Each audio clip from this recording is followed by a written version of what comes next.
ధైర్యం ఇచ్చే దేవుని యొక్క బిడ్డలైన మీ అందరికీ, పిల్లలైన మీ అందరికీ దేవుని పేరట నిండా వందనాలు తెలియజేస్తున్నాను. మీకు వాక్యం చెప్పవసరం లేదండి, ఎందుకంటే మీ పాస్టర్ గారు, మీ పాస్టర్ గారు మీరంతా చాలా వాక్యం తెలిసిన వాళ్ళు, గొప్ప గొప్ప పాటలు పాడుతున్న వాళ్ళు. నిజంగా మీ లాంటి వారికి మేము వాక్యం చెప్పవలసిన లేదు. ఇక్కడ ఇద్దరు చిన్నపిల్లలను చూశాను వచ్చినప్పటి నుంచి. అద్భుతం, ఎంత బాగా తయారు చేస్తున్నారు మీ పాస్టర్ గారు. ఒక గొప్ప సైన్యాన్ని తయారు చేస్తున్నారు. హ్యాపీ. అంటే అయితే ఇక్కడ మీ దగ్గర ఒక లోపం చూస్తున్నాను నేను, ఎందుకంటే దేవుడి వాక్యాన్ని ఉన్నట్టుగా చెప్పుకోవాలి.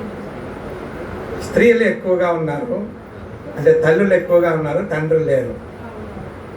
ఇది మీ సంఘం యొక్క లోపం. ఎక్కడైతే కుటుంబం అంతా కలిసి దేవుని యొక్క సన్నిధికి వచ్చి ఆరాధిస్తారో ఆ సంఘం, ఆ కుటుంబం, ఆ ఊరు విపరీతంగా ఆశీర్వదింపబడుతుంది. అయితే ఒక సిస్టర్ మీకు ఇక్కడ ప్రార్థన చేసేటప్పుడు ఏం చెప్పారంటే, పురుషులకి బలం మీ తండ్రి, తాగుబోతుతనం నుంచి, పెడాదారుల నుంచి మా పురుషులందరినీ తీసుకురా తండ్రి అని పడ్డాను. నిజంగానే అది చాలా అవసరం. అయితే ఇక్కడ మీ పురుషులకి మీరు చెప్పాల్సింది ఒకటే, నేను వాక్యం చెప్తాను. ఆ సిస్టర్ చేసిన ప్రార్థన బట్టి దేవుడు నన్ను ప్రేరేపించాడు కాబట్టి నేను చెప్తున్నా. మీ పురుషులకి, పిల్లలైన మీరు, మీ తండ్రులకి మీరు చెప్పాల్సింది ఏంటంటే, మీరు రోజుకి ఒక బీడీ కట్ట తాగినా, ఒక సిగరెట్ పెట్టి తాగినా, లేకపోతే ఒక మందు బాటిల్ తాగినా ఆ మొత్తం ఖర్చు మీరు ఎంత పెడతారో, ఎగ్జాంపుల్ 100 రూపాయలు ఖర్చు పెట్టారనుకోండి ఈ తాగుడికి, బీడీకి, సిగరెట్కి, చుట్టకి, తాగడానికి. అబ్బాయిలు మీకు చెప్తున్న విషయాలు వినండి. ఒకవేళ మీ నాన్నగారు కానీ ఎవరైనా ఈ పరిస్థితిలో ఉంటే వాళ్ళకి మీరు చెప్పాల్సింది, మీరు అందరూ స్కూల్కి వెళ్తున్నారు కదా, వెళ్తున్నారా? స్కూల్కి వెళ్ళే వాళ్ళందరూ చేతులు ఎత్తండి. బాయ్స్ గర్ల్స్ స్కూల్కి వెళ్ళే వాళ్ళందరూ చేతులు ఎత్తండి. బాయ్స్ గర్ల్స్ స్కూల్కి. కాలేజీలకు వెళ్తున్న వాళ్ళందరూ చేతులు ఎత్తండి. Okay, very good. కాలేజీలకి, స్కూల్కి వెళ్తున్నారు కాబట్టి మీ డాడీస్కి, మీ నాన్నగారికి మీరు చెప్పాల్సింది ఏంటంటే, నువ్వు ఖర్చు పెట్టే ప్రతి 100 రూపాయల్లో 20 నుంచి 30 రూపాయలు మాత్రమే దాని విలువ. మిగతా 70 రూపాయలు నీకు అమ్మేవాడికి ప్రాఫిట్. అంటే గవర్నమెంట్కి, ఆ షాప్ పెట్టినవాడికి కలిసి ప్రాఫిట్ అన్నమాట. సో ప్రాఫిట్ అంటే తెలుసు కదా, లాభం. సో ఈ లాభాన్ని వాళ్ళు పొంది వాళ్ళు పెద్ద పెద్ద బిల్డింగ్లు కట్టించుకుంటున్నారు, పెద్ద పెద్ద పొలాలు కొనుక్కుంటున్నారు, పెద్ద పెద్ద కార్లు కొనుక్కుంటున్నారు, లారీలు కొనుక్కుంటున్నారు, పెద్ద పెద్ద బిజినెస్లు చేస్తున్నారు. ఎవరిని బట్టి చేస్తున్నారు?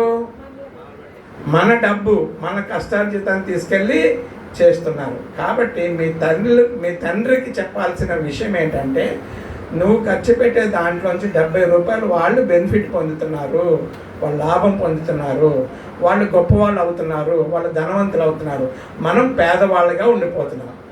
ఇదే 100 రూపాయలతో నువ్వు 50 రూపాయలు పెట్టి మటన్ తిను, మిగతా 50 రూపాయలు మాకు ఇవ్వు, మేము చదువుకుంటాం అనే విషయాన్ని చిన్నపిల్లలుగా మీరు మీ తండ్రులకు చెప్పండి. ముఖ్యంగా తండ్రులు ఆడపిల్లలు చెప్తే వింటారు. వింటారా మీ డాడీ? ఆడపిల్లలు చెప్తే వింటారు. మరి ఆడపిల్లలు లేని ఇంట్లో ఎవరు? కాబట్టి మగపిల్లలు కూడా చెప్తే వింటారు. దయచేసి ఈ విషయాలు గుర్తించుకోండి. ప్రతిరోజు చెప్పండి. ఏం చేస్తారు? ప్రతిరోజు చెప్పండి. అయితే పెడదారి పట్టిన తల్లిదండ్రుల్లో ఎక్కువగా తండ్రి మాత్రమే తొందరగా మారడం. కాబట్టి మా ఇంట్లో కూడా అంతేనండి. మా నాన్నగారు 60 సంవత్సరాల వయసులో మారాడు. ఆయన కోసం మా అమ్మ దాదాపు ఒక 40 సంవత్సరాలు ప్రార్థన చేసి ఉండొచ్చు. 60 సంవత్సరాల తర్వాత మారాడు. దేవునిలో ఓ 10 సంవత్సరాలు ఉన్నాడు, 10 సంవత్సరాలు ఉన్నాడు, 20 సంవత్సరాలు ఉన్నాడు, 80 సంవత్సరాలు అంటారు చనిపోయే సమయానికి. సో అంటే ఆయన మారలేదని చెప్పేసి మనమేం డీలా పడ అవసరం లేదండి. మా నాన్నగారు మారలేదని మేమేం డీలా పడలేదు. అన్నగారు చెప్పినట్టు మేము స్కూల్కి ఫస్ట్ వచ్చాం, కాలేజీల్లో చదివాం. ఆ రోజుల్లో 13 ఇంజనీరింగ్ కాలేజీలు ఉన్నాయి, ఆంధ్రాకి తెలంగాణకి కలిపి. ఆ టైంలోనే మేము ఇంజనీరింగ్ చదివాం. ఆ రోజుల్లో ఎంపీసీ ఫస్ట్ ప్రిఫరెన్స్. ఎంపీసీ వస్తేనే వాడు గొప్పోడు. ఎంపీసీ సీట్ వచ్చిందంటే ఇంటర్మీడియట్ కాలేజీలో వాడు గొప్పోడు, బాగా చదువుతాడు అన్నట్టు. అట్లాంటి పరిస్థితుల్లో మేము బయటకు వచ్చాం. ఇంకా మీకు చాలా అదృష్టవంతులు, టెక్నాలజీ మీ చేతిలో ఉంది. ఓకే, దేవుడు ప్రభుత్వాల ద్వారా రకరకాల సంస్థల ద్వారా మిమ్మల్ని బయటికి తీసుకొస్తున్నాడు. కానీ ఉపయోగించుకోవాల్సిన బాధ్యత మందే. ఈ ఉపయోగించుకోవాలంటే ఏం చేయాలంటే మనల్ని నడిపిస్తున్న సంఘ కాపరిని మనం అనుసరించాలి. గుర్తుంచుకోండి ఎప్పుడైనా సరే. ఎందుకంటే సంఘ కాపరి అనేక చోట్లకి తిరిగి అనేక చోట్ల ఆయన ప్రజల యొక్క స్థితిగతుల్ని గమనిస్తారు.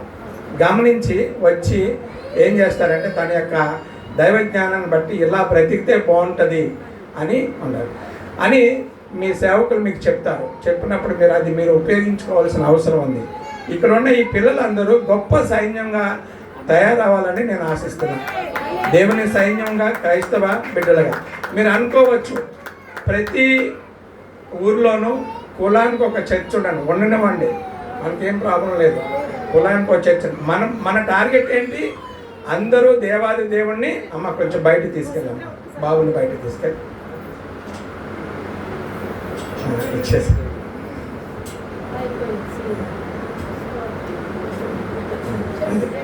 అందరు కూర్చుంటాడా? సో అందరూ బాగుపడే అవకాశాలు ఉన్నాయి. కులానికి ఒక చర్చ్ ఉన్నా పర్వాలేదు, ఓకే, లేకపోతే వీధికి ఒక చర్చ్ ఉన్నా పర్లేదు. మనకి చర్చిలు ఏమి ఉన్నాయి లేకపోతే ఏ కులం అన్నది మనకు అవసరం లేదు. అందరూ దేవాది దేవుణ్ణి తెలుసుకోవాలి, అందరూ దేవుని యొక్క సన్నిధిని అనుభవించాలి. అప్పుడే ఈ తాగుడు ఈ యొక్క ఇవన్నీ పోతాయి. ఓకే, మన దేశంలో ఇది ఒక జాడ్యం. వేరే దేశాల్లో ఫ్యాషన్, అంటే వేరే దేశాల్లో అదొక లగ్జరీ. అంటే మన దేశంలో జాడ్యం. ఈ జాడ్యం పోవాలంటే కనీసం మీరు వారానికి ఎన్నిసార్లు ఇక్కడికి వచ్చి ప్రార్థన చేస్తారో నాకు తెలియదు. కానీ ముఖ్యంగా తల్లులు, ఇంటి దగ్గర ఉన్న తల్లులు, పెద్దవాళ్ళు ఇక్కడ ప్రతిరోజు ప్రార్థన చేస్తే అది చాలా మంచిది. ప్రతిరోజు మీ ఇంటి పనులు అయిపోయిన తర్వాత దాదాపు 11 గంటల ఆ టైం నుంచి 1 గంట వరకు మీరు ప్రతిరోజు ఇద్దరు ఉంటే చాలండి. ఎక్కడ 2 3 కూడి ఉంటారో, అంటే 2 ఉంటే 3వ వాడిగా దేవుడు ఉంటాడు, 3 ఉంటే 4వ వాడిగా దేవుడు ఉంటాడు. కాబట్టి మిమ్మల్ని అందరినీ కోరేది ఏంటంటే మీ పురుషులు ఇక్కడ సంఘం రావాలి అంటే మీ తల్లులైన మీరు ఖచ్చితంగా ఇక్కడ ప్రతిరోజు ప్రార్థన చేయండి. ఏం కాదు, ఇది ఓపెన్ చేసే ఉంటుంది కదా మీ సంఘం, ఇది మీ సంఘం కాబట్టి మీ చర్చి కాబట్టి మీరు దీన్ని డెవలప్ చేసుకోవాల్సిన అవసరం ఉంటుంది. ప్రార్థనతో నింపాల్సిన అవసరం ఉంటుంది. నేను మరోసారి అంటే ఇంకొక 2-3 సంవత్సరాల్లో ఇక్కడ 4-5 అంతస్తులు కనబడాలి. అంత అభివృద్ధి మీరు చేసుకోవాలండి, ఎవరు చేయరు. మరి మీరు ఎలా చేసుకుంటారు? మేమందరం పేదవాళ్ళం కదా అనుకోవచ్చు. మీరు అయ్యగారు ఇవన్నీ తీస్తారా? మీరు దయచేసి తీయండి, కొద్దిసేపు ఆపేయండి. సో మీరు ఎలా గుర్తు చేసుకుంటూ ప్రార్థన చేసిన వాళ్ళ యొక్క ప్రార్థన దేవుడు అటెండెన్స్ రూపంలో చేసుకుంటాడంట. ఏం చేసుకుంటాడు? అటెండెన్స్ తెలుసు కదా మనందరికీ. మనం జాబ్కి వెళ్ళామనుకోండి, అక్కడ అటెండెన్స్ వేసుకుంటారు. స్కూల్కి వెళ్తే అటెండెన్స్ వేసుకుంటారు. దేవుడు అటెండెన్స్ వేసుకుంటాడంట. సో నెలలో 30 రోజులకి 30 రోజులు నువ్వు అటెండెన్స్ వేయించుకోగలిగామనుకోండి, నువ్వు ఒక స్టెప్ పైకి వెళ్ళిపోతావు. అది ఆర్థికంగా కావచ్చు, ఆధ్యాత్మికంగా కావచ్చు, పిల్లల భవిష్యత్తు కావచ్చు, ఏదైనా కావచ్చు. దేవుడు మనకి ఎన్ని వాగ్దానాలు ఇచ్చాడు చెప్పండి? ఎన్ని వాగ్దానాలు ఇచ్చాడు? బైబిల్లో ఎన్ని వాగ్దానాలు ఉన్నాయి? ఈ బైబిల్లో ఎన్ని వాగ్దానాలు ఉన్నాయి చెప్పగలరా ఎవరన్నా? Very good. ఒక పాప చెప్తుంది 300, అందుకంటే ఎక్కువ ఇచ్చాడు. పాప 360. ఏనా నీ పేరు? సంగీత 365 రోజులకి సరిపడగా అన్ని వాగ్దానాలు, కానీ దానికంటే ట్రిపుల్ 10 రెట్లు ఇచ్చాడు. ఓకే, మీరు జాయ్ చేరేన ఆంటీ అని ఎప్పుడైనా విన్నారా? హైదరాబాద్లో ఉంటారు ఆమె, బ్యాంక్ ఆఫీసరు, పాస్టర్ గారు. ఆమె పాస్టర్ గారు, అలా ఆయన పాస్టర్ గారు కాదు, ఆమె పాస్టర్ గారు, అలా ఆయన ఉద్యోగం చేస్తాను. సో ఆ ఆంటీ 1000 స్తోత్రాలు, దేవుని 1000 స్తోత్రాలు అని ఒక బుక్, అలాగే 1000 వాగ్దానాలని ఒక బుక్, అలాగే 4-5 సిరీస్ రాశారు ఆంటీ. ఎప్పుడైనా మీరు క్రిస్టియన్ బుక్ స్టాల్కి వెళ్ళినప్పుడు జాయ్ చెరియన్, ఆంటీ పేరు జాయ్ చెరియన్, ఆంటీ రాసిన వాగ్దానాలు మీరు కావాలంటే కొనుక్కొని, ఎంత ఉండదో 5 రూపాయల నుంచి 10 రూపాయలు ఉంటుంది దాని వాల్యూ. క్రిస్టియన్ కాకినాడ ఎప్పుడైనా వెళ్ళినప్పుడు జాయ్ చెరియన్ ఆంటీ రాసిన బుక్స్ ఏమైనా మీ దగ్గర ఉన్నాయా, వాగ్దానాల బుక్ ఉందని అడిగాడు. సో దాంట్లో ఆంటీ 1000 వాగ్దానాలు రాశారు. అంటే రోజుకి 3 సార్లు మనం ప్రార్థన చేసినప్పుడు 3 వాగ్దానాలు మనం సంపాదించుకొని వాటిని సాధించుకోవాలి. వాటిని ఏం చేయాలి? సాధించుకోవాలి. సాధించుకున్నప్పుడు మాత్రమే ఆ వాగ్దానాలన్నీ సాధించుకోవడం అంటే మనం స్వతంత్రించుకోవాలి. ఇప్పుడు ఫర్ ఎగ్జాంపుల్ నేను మీకు 1000 రూపాయలు ఇస్తాను వాగ్దానం చేసి వెళ్ళిపోయాను. మళ్ళీ వచ్చినప్పుడు మీరు ఏం చేయాలి? ఏం చేయాలి? ఏంటి నీ సంగతి, నాకు 1000 రూపాయలు ఇస్తానన్నావు కదా అని అడగాలి. దేవుని కూడా అంతేనండి, దేవుని కూడా అంతే. నువ్వు దేవా నాకు ఈ వాగ్దానం ఇచ్చావు కదా, మరి నా పట్ల ఎందుకు నెరవేర్చట్లేదు అని దేవుణ్ణి అడగాల్సిన అవసరం మనకు ఉందన్నమాట. అలా అడిగినప్పుడు మాత్రమే దేవుడు మన మీద దృష్టి ఉంచుతాడంట. మరి అడగకపోతే దృష్టి ఉంచడా? అడగకపోయినా దృష్టి ఉంచుతాడు, కానీ ఆ దృష్టి వేరే, ఈ దృష్టి వేరే, గుర్తించుకోండి. ఓకే, ఇప్పుడు క్లాస్లో 40 మంది ఉన్నారనుకోండి, 40 మంది మీద ఒకే దృష్టి ఉంటుంది ఆ టీచర్కి? ఉంటుంది అయ్యగారు? ఎట్టి పరిస్థితుల్లో ఉండదు. ఏదైనా నేను టీచర్ని కాబట్టి చెప్తున్నా. మరి ఎట్లా ఉంటుంది? బాగా చదివేవాడి మీద దృష్టి ఉంటుంది, అస్సలు చదవనోడి మీద దృష్టి ఉంటుంది. అవునే కదా? బాగా చదువుకునేవాడి మీద అరే వీడిని స్టేట్ ఫస్ట్ ఎలా, యూనివర్సిటీ ఫస్ట్ ఎలా తీసుకురావాలి అన్న ఆశ ఉంటుంది టీచర్కి. అలాగే అస్సలు చదవను, అరే బాబు వీడు ఫెయిల్ అయిపోతాడేమో అనే ఫీలింగ్ కూడా ఉంటుంది. దేవుడు కూడా అంతేనండి. దేవుడు ఈ మధ్యరకంగా వాళ్ళని ఎక్కువగా పట్టించుకోడు. అందుకే చూడండి, నువ్వు వెచ్చగానే ఉండు, చల్లగానే ఉండు, కానీ నులివెచ్చగా ఉన్నావు అంటే అది ఆధ్యాత్మిక జీవితం కోసమే చెప్పాడు దేవుడు. ఏం చేయాలి? ఉంటే చాలా గట్టిగా ఉండాలి దేవునిలో, లేకపోతే వెనక్కి వెళ్ళిపోవాలి. అవసరం లేదు దేవుడికి. ఎందుకంటే దేవుడు అందరినీ కోరుకోవట్లేదంట. అందరినీ పిలువబడ్డవాళ్ళు, ఏర్పరచబడ్డవాళ్ళు దేవుడే చెప్తున్నాడు. కాబట్టి మనము ఏర్పరచబడే వాళ్ళలాగా ఉండాలి, దత్తపుత్రులుగా ఉండాలి. ఓకే, ఈరోజు వీలైతే నేను ట్రై చేస్తాను, ఎందుకంటే నాకు ఇక్కడ అంటే ఇది కొంచెం కింద ఉంటే బాగుంటుంది. ట్రై చేస్తాను నాకు వీలైనంత విధంగా. ఒక 7 వాగ్దానాలు, దేవుడిచ్చిన వాగ్దానాల్లో ఒక 7 చెప్పడానికి ట్రై చేస్తాను. 7 అన్నా చెప్తాను, లేదా 3 అన్నా చెప్తే ఎట్లా చూద్దాం. ముందైతే చూద్దాం. మొదటి వాగ్దానం ఏంటంటే, God will protect you always. దేవుడు నిన్ను ఎప్పుడు రక్షిస్తూనే ఉంటాడు. ఇందాక సాక్ష్యం చెప్పారు, లారీ కిందకి వెళ్ళిపోవలసిన వాడు దేవుడు అతన్ని తీసుకొచ్చాడు. ఓకే, సో దేవుడు ఎప్పుడు మనల్ని కాపాడుతూనే ఉంటాడంట. ఫస్ట్ వాగ్దానం. రెండో వాగ్దానం, God always hears your voice. దేవుడు నీ యొక్క స్వరం ఎప్పుడు వింటాడు. నువ్వు నడువు, నిద్రపో, తింటూ ఉండు, ఎట్లా దేవుని నువ్వు ప్రార్థిస్తూ ఉంటే, లేకపోతే దేవునితో మాట్లాడుతూ ఉంటే, ప్రార్థనే చేయక్కర్లేదు, మాట్లాడు, దేవునితో మాట్లాడు. ఇప్పుడు మనం మాట్లాడుకుంటాం కదా, ఇప్పుడు నేను మీతో మాట్లాడుతున్నాను కదా, నేనే పెద్ద ప్రసంగికుని కాదు, ఓన్లీ మాట్లాడుతున్నాను. సో అలాగా దేవుడితో మాట్లాడు. అలా మాట్లాడతానంటే నువ్వు మాట్లాడే ప్రతి మాట దేవుడు వింటాడంట, వినే దేవుడు అంట. మూడవది, దేవుడు God will grant you peace. దేవుడు నీకు ఎప్పుడు సమాధానాన్ని, శాంతిని అనుగ్రహిస్తూ ఉంటాడంట. ఓకే, తర్వాత నాలుగవది, God will wipe away your every tear. నీ కన్నీటి బిందువు, ప్రతి బిందువుని దేవుడు చూస్తూ ఉంటాడు. కాబట్టి దాన్ని ఎప్పటికప్పుడు నీ యొక్క చెంపల మీద నుంచి నీ కన్నిటిని తుడుస్తూనే ఉంటాడంట. అంతేకాకుండా god is always with you, దేవుడు నీతో ఎల్లప్పుడూ తోడుంటాడంట. ఆరోది god will never forsake you, దేవుడు నిన్ను ఎప్పుడు విడవడు విడబాయుడంట. తర్వాత god will never leave you, దేవుడు నిన్ను ఎప్పుడు విడవడంట. ఈ 7 వాగ్దానం నేను చెప్పలేకపోవచ్చు మొత్తం అన్నీ, బట్ నేను ట్రై చేస్తాను. ఎందుకంటే అయ్యగారు చాలా తక్కువ టైం ఇచ్చారు. ఏమో అది దేవుని చిత్తం, ఎలా జరుగుతుందో చూద్దాం. మొదటి చూద్దాం, స్టూడెంట్స్ వీలైతే రాసుకోండి. కీర్తనలో 121వ కీర్తన 7వ వచనం 8వ వచనం. కీర్తనలో 121 ఒకటి చదవండి. ఏ అపాయము రాకుండా యెహోవా నిన్ను కాపాడును, ఆయన నీ ప్రాణమును కాపాడును, ఇది మొదలుకొని నిరంతరము నీ రాకపోకలయందు యెహోవా నిన్ను కాపాడును. 121:7-8 121:7-8 అదే చదివానా? ఒకసారి చూసుకో సార్.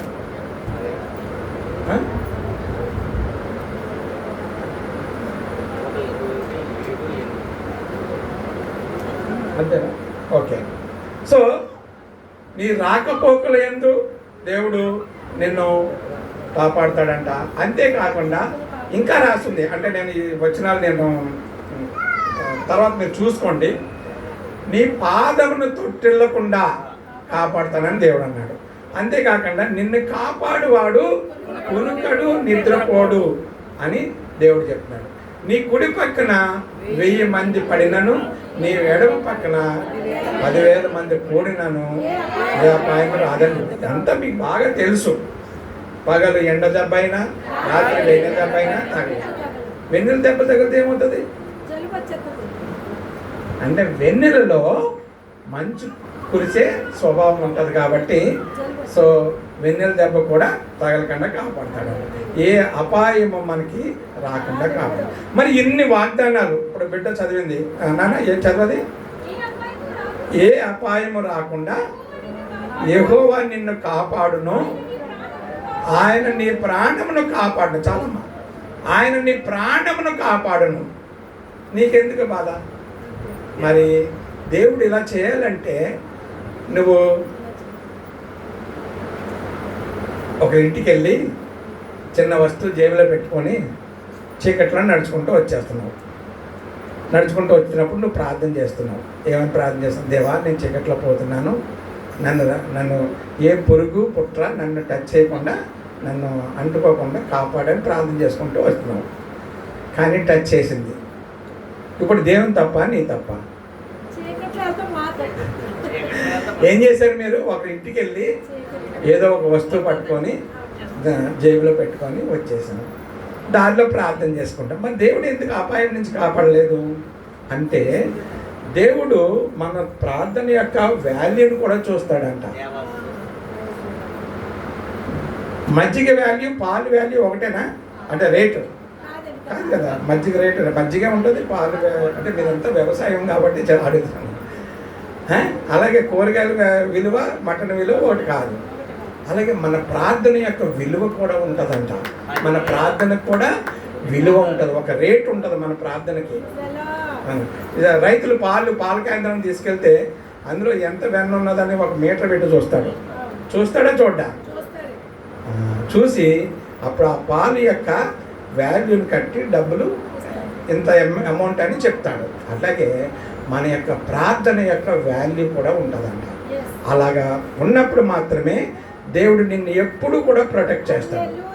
అంతేగాని నేను చర్చికి పోతున్నాను, నేను పొలానికి వెళ్ళాను, వేరే వాళ్ళ పొలంలో కొంచెం ఏదో తెచ్చుకున్నాను, నేను చర్చికి పోతున్నాను, నేను మా బంధువుల ఇంటికి వెళ్ళాను, అక్కడ ఏదో నాకు ఇష్టమైన వస్తువులు దొరికింది తెచ్చుకున్నాను, నేను చర్చికి పోతున్నాను, నేను ఇగో ఈ తప్పు చేస్తాను, నేను చర్చికి పోతున్నాను, ఇవేమీ కుదరదండి.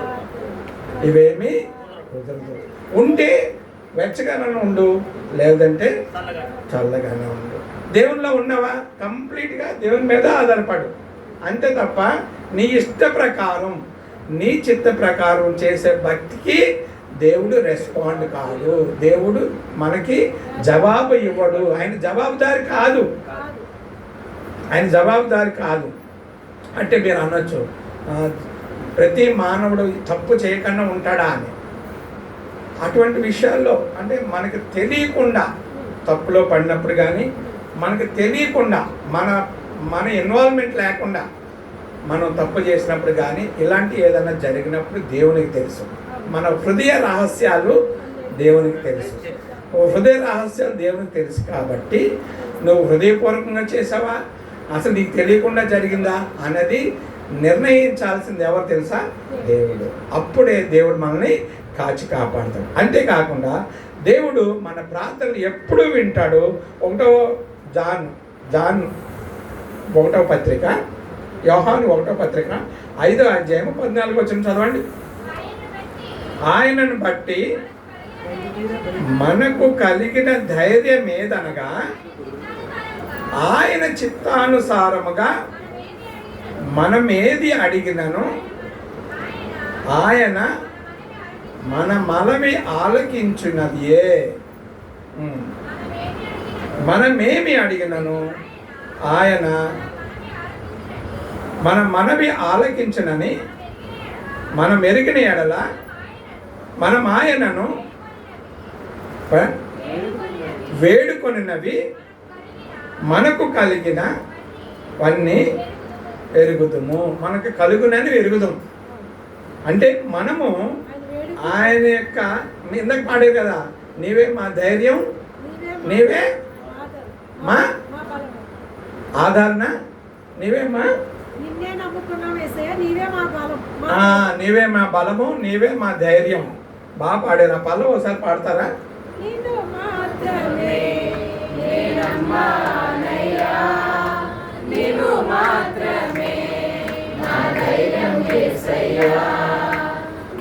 మాత్రమే